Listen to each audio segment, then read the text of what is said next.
How's it going today? So I'm with my buddy Josh. This is my brother, my actual brother. Welcome to the first episode of the Mixed Greens podcast Thank you series, for having me. where we're going over golfing for dummies. So, just to give you a brief rundown. I know I've given you guys a brief rundown, but what the purpose of this is just basically to kind of chat about different categories and different topics in golf and see what you think, pick your brain or whatever, and for the viewers watching, kind of help them learn if they're new golfers or whatever. So, a big part of this is golf is currently one of the number one growing sports in the world right now, right? So, people are getting into it. I mean, it's just after Christmas time. You have people who had their parents, wives, husbands, whatever, got them golf clubs, or they wanted their buddies from work or whatever, and they saw the Internet Invitational, which was awesome. They saw this and they say, "Oh, I want to golf." Well, we don't want, you've probably heard on the course, these old guys being like, "Oh, shrink the game, shrink the game. We don't want these people coming in and doing this." There's a right way to do it, and a wrong way to do it. You know what I mean? Like, I truly believe, like, I don't want people coming in who are going to slow the game down, who are going to tear up the greens, who are going to tear up the course. But I also want people to learn golf. You know what I mean? Like, I learned golf. I mean, they know my story, but give us a little brief rundown how you got into golf, what inspired you. Yeah, I think getting into golf was a lot for me. I think when I first saw the game, I didn't want to play. I thought it was an old man sport. I thought it was there's nothing in it for me. But as I continued to watch and go to the driving range and just see people playing, I kind of got an interest in it. I liked the concept of the game. So I went out there for my first round. I went with you, and I failed on so many different levels in terms of etiquette. Hitting, swinging, pitching wedges, putters, everything. But it was still fun, and that's what interested me was why is it still fun when I'm failing?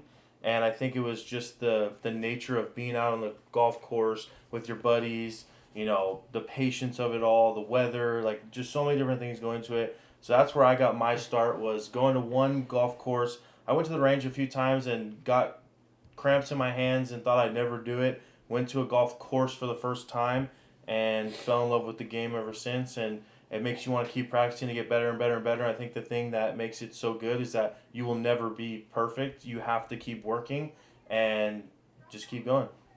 So for the intro into our first episode, which is about golf etiquette, what would you say is your top three, even top five, just things that you wish you would have known before you started golfing? So you got your clubs, you say, "Hey, I want to go golf.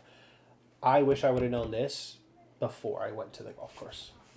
I think the first thing is dressing properly. I think I showed up to the golf course in some shorts and a shirt, and I had to borrow your polo because it wasn't allowed.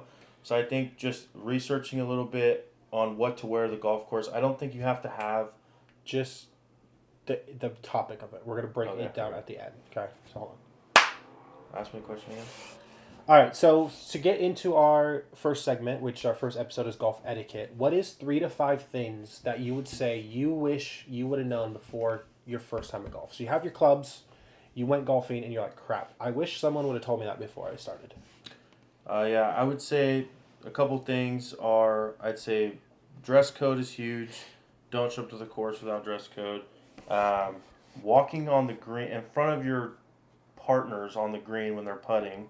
Um, Stuff like the sand trap. Make sure you're raking it after you're done. Um, Talking on people's backswings is a huge thing. Those are some 4 main things that I take away. For sure. So for the viewers at home, let's break that down. And I mean, I'll add a couple more of my things that I wish I would have. But I mean, let's start with dress code. So obviously, super important. Every course has a different dress code. I think the biggest thing, the easiest thing to do is to figure out why. I mean, one, you can ask your buddies, but two, just look it up on the course. I mean, 99% of the courses will have on their website their rules and their dress codes on there. Typically, it's a polo, right? It's either nice pants or shorts, depending on the season. You don't necessarily have to wear golf shoes. It's recommended because it's going to be wet and stuff like that. But golf shoes, I mean, I always wear a hat and sunglasses because, again, you're in the sun, you're going to be hot, I burn, you know what I mean? So stuff like that is definitely super important. Yeah, when it comes to, your next point, when it comes to reading or stepping in front of the line. So for those at home that don't know, like when you golf, obviously when you're on the green, you're putting, you want that ground to be as flat as possible. You're going to go courses that have divots, they have marks, whatever, that's going to screw you up. But a good course will have a super clean, super nice green. some people, you step on the line that they were going to putt, it can move their ball when they putt it, right? So if you're ever going, you want to walk around them, right? You want to step over the line. You want to do stuff like that, like Josh mentioned. Like you don't want to go and step because there are some people that don't care, and then there's some people who are going to get pissed. You know what I mean? Oh, excuse me. Um, yeah, sand traps. Again, always rake your sand traps. You want them. You don't want another player to land in your previous divot and have even a tougher shot than it. I mean, sand sucks. I mean, you'll agree. Sand sucks, hands down. Um, what was your last one? Swinging, talking on Oh, backswings. and then yeah, talking on the backswings, definitely something you want to do. Like, don't mind talking. Some people, I mean, it's a controversy. Some people play with music, some people don't. Whatever. But music is different than talking. I'll if I go by myself, I'll put music. Wear my AirPods and go play music. But like that gets me in the zone. Like you talking about what you did last night is gonna mess me up or whatever. Or someone will right before you're about to swing, they'll make a loud noise, do something stupid, not intentionally, but just being stupid. So I would say, yeah, whenever someone's swinging, like just keep your mouth shut. I mean, if they have music on and that they like it, cool, go for it. If not, not. And be respectful of other people too. You know what I mean? If you're next to someone or right behind someone and they aren't playing music, maybe keep your music a little lower until they go past you. You know what I mean? You want to be respectful for them because they might not want to do that. A couple other things. I mean, I'll chime in on this. I mean, being on time is super important. I mean, I know we've dealt with this. Do you want to kind of? Yeah, I think being on time is important. I think a lot of people don't understand that there's tee times are super close together. And again, if you've never been like this is even like me, I thought tee times were like an hour apart, 30 minutes apart. Like these people are going to be at hole 9 by the time I'm starting. That's not the case. These tee times are 3 to 5 minutes apart from each other, max maybe 9 or 10. But even that, again, I mean, if you have a group of 4 or even 3, I mean, just hitting off the tee, taking your time, playing this sport, it's gonna take 6, 8 minutes to do that. So showing up on time, making sure you're there, so you don't have a bunch of people waiting or too much space in front of you or things like that, because it doesn't let the game go smoothly. So just be on time, show up to your tee times. If you're not going to be able to make it, call ahead and tell them, hey, I'm not going to be able to make it, so they can let the partner know behind them, hey, go ahead. Yeah, for sure. I think that's definitely super important because a round of golf is gonna last 4.5 hours on average.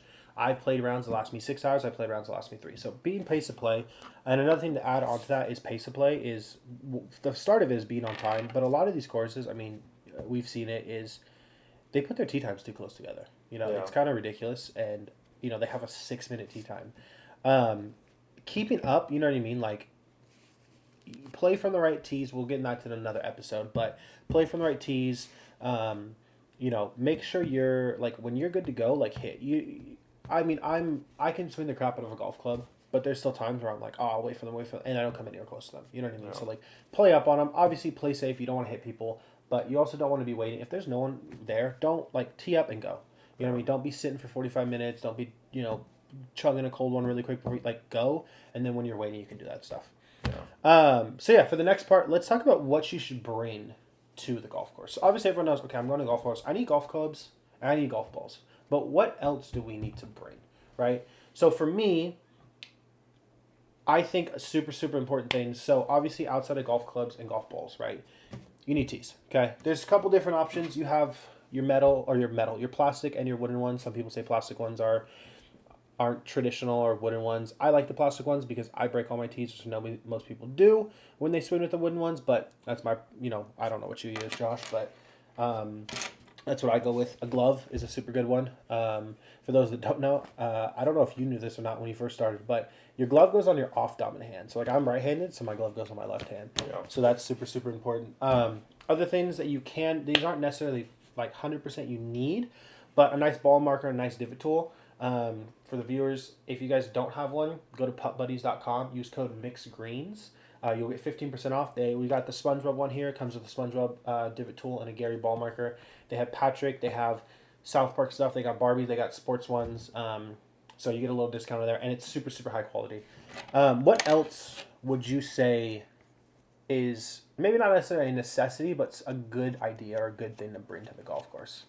One is water. You need to stay hydrated. I think people underestimate that. Oh, golf's just a walking sport. It's not. You'll get a headache. It'll make your game suck. Bring water. Bring snacks. Golf balls. obviously. Anything that you need to keep yourself going for 4 to 5 hours is what you need. Again, obviously, you need those things to play the game. But bring a towel for your club. Sometimes you hit the mud and you don't want to keep swinging with mud on your club. So, bring a towel. Just little stuff like that. Yeah. So to finish off this episode, what is one tip? And I'll go first, and then I'll let you go. But one tip for beginner golfers, whether it's to help them on the course, help them save money, or whatever. So for me, you go to the Target, Walmart, Dick's, Roger Dunn, whatever golf stores you guys have by yourself, and you see a pack of balls. You see those Titleist Pro V1s. They're $60, $70 for a 12 pack, right? Go on your Facebook Marketplace, go on your OfferUp, and go find someone that sells golf balls. They will sell slightly used golf balls for under a dollar or under. If they're selling over a dollar, don't buy them because they're rip-off. You're telling me there's a thrift store by you that does what, 10 cents a ball? 10 cents a ball. And these were all like super, super good quality balls. They were slightly used once or twice, but you don't need brand new balls. If you guys want a cost-effective ball that's good, Vice is a really good brand. That's the brand that I use and I play with most of the time now that I'm not losing balls. But your first couple times, just go get cheap balls. Balls do matter, but not at the level when you're intro. You know what I mean? Like No. your skill, you want to get better first, which we'll go into practicing on another episode and different balls and what clubs to use. But golf balls don't matter at the level when you're first getting into it. But yeah, so one tip that you would say. I'd say don't run into the problem of thinking that coming in the sport of golf, it's like baseball. It's not. You're not going to swing hard and hit the ball super far. Everybody knows if you look into golf, it's about the motion, it's about your wrist, it's about your hips. All that matters when you're hitting the golf ball. I ran into that problem of trying to just whack the ball as hard as I could, and it literally fell 10 feet in front of me every single time. And once you relax, loosen your grip, hit it the right way, that thing will soar. So don't feel like when you're hitting the ball super hard, oh, I'm not getting anywhere. It's because you're not doing it properly. So it's not about hitting it hard. It's about the process of swinging the club and your wrists and your hips and all that. Cool. Well, appreciate you guys hanging out with us. Appreciate you joining me for episode 1 of Golf Etiquette and just a beginner's guide to golf. We're going to be doing golf, our episode number 2, Golf Rules, where we're going over drops, the basic rules, how to keep score, stuff like that. We're actually going to be doing that one on a golf course to kind of help you guys a little bit better. So we'll have that episode for golf episode number 2 for us. But thanks for watching. Thanks for joining. Make sure you like, comment, subscribe so you can get the notifications when our episode 2 is live. And feel free, we'll be posting a full episode of myself, Chris, Mike, and Don at Marshall Canyon for our 2025 finale on Monday. So stay tuned for that.